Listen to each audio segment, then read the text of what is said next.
got a very sweet name. Something tells me we're going to be great friends. I like you already more than I can say. My first impressions of people are never wrong. How nice of you to like me so much after we've known each other such a comparatively short time. Pray, sit down. I may call you Cecily, may I not? If you wish. And you will always call me Gwendolen, won't you? Oh, with pleasure. That is all quite settled, is it not? I hope so.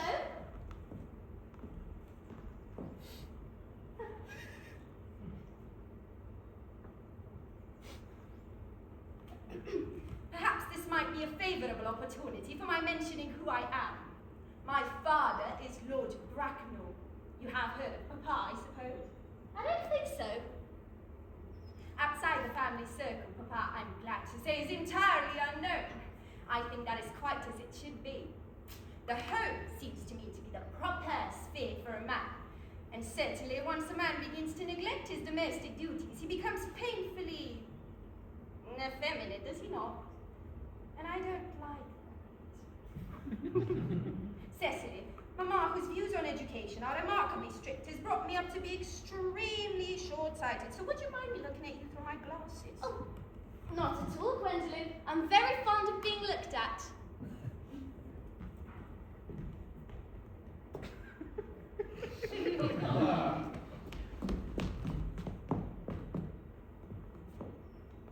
You are here on a short visit, I suppose? Oh, no, I live here. Really? Your mother, no doubt, was some female relative of advanced years, presides here also. I have no mother, nor in fact any relations. Indeed. My guardian, with the assistance of Miss Prison, has the arduous task of looking after me. Your guardian? I am Mr. Worthing's ward. It is strange. He's never mentioned to me that he had a ward. How secretive of him. He grows more interesting hourly. I'm not sure, however, that the news inspires me with feelings of unmixed delight. I am very fond of you, Cecily. I have liked you ever since I met you. But I'm bound to state that now that I know that you're Mr. Worthing's ward, I can't help expressing a wish that you were, well, just a little older than you seem to be, and not quite so very alluring in appearance. In fact, if I may speak candidly, Oh, pray do. I think whenever one has anything to say, one should always be quite candid. Well, to speak with perfect candour, Cecily, I wish that you were fully 42, and more than usually plain for your age. Ernest has a strong, upright nature. He is the very soul of truth and honour. Disloyalty would be as impossible to him as deception, but even men of the noblest possible moral character are extremely susceptible to the influence of the physical charms of others. I beg your pardon. Did you say Ernest? Yes. Oh, but it's not Mr. Ernest Worthing who is my guardian, it's his brother, his elder brother. Ernest never mentioned to me that he had a brother. I'm afraid to say they've not been on good terms for a long time. I think that accounts for it. Cecily, you have lifted a load from my mind.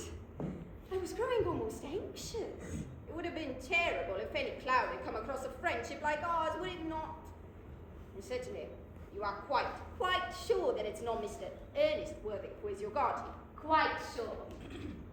In fact, I'm going to be his!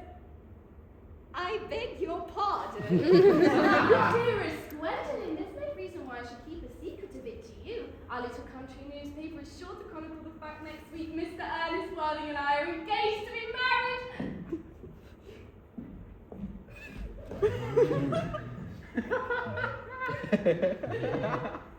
My darling Cecily, I think there must be some slight error.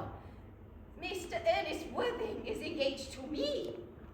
The announcement will be published in the Morning Post on Saturday at the latest. I am afraid you must be under some misconception. Mr. Ernest proposed to me exactly 10 minutes ago.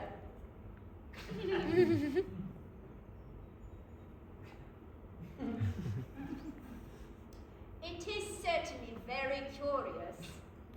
For he asked me to be his wife yesterday afternoon at 5:30. If you'd like to verify the incident, pray do so. I never travel without my diary. One should always have something sensational to read on the train. I'm so sorry, dear Cecily, if this has brought to you any disappointment, but I'm afraid I have the prior claim.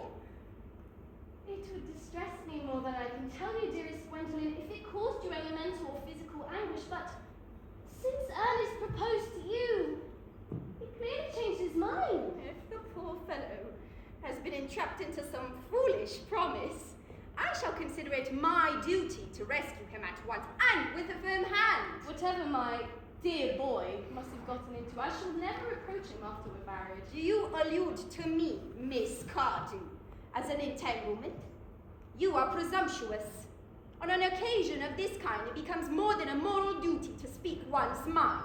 It becomes a pleasure. Do you suggest, Miss Fairfax, that I entrapped Ernest into an engagement? How dare you? This is no time for wearing the shadow mask of manners. When I see a spade, I call it a spade. I'm glad to say that I have never seen a spade. It is obvious that our social spheres have been widely different.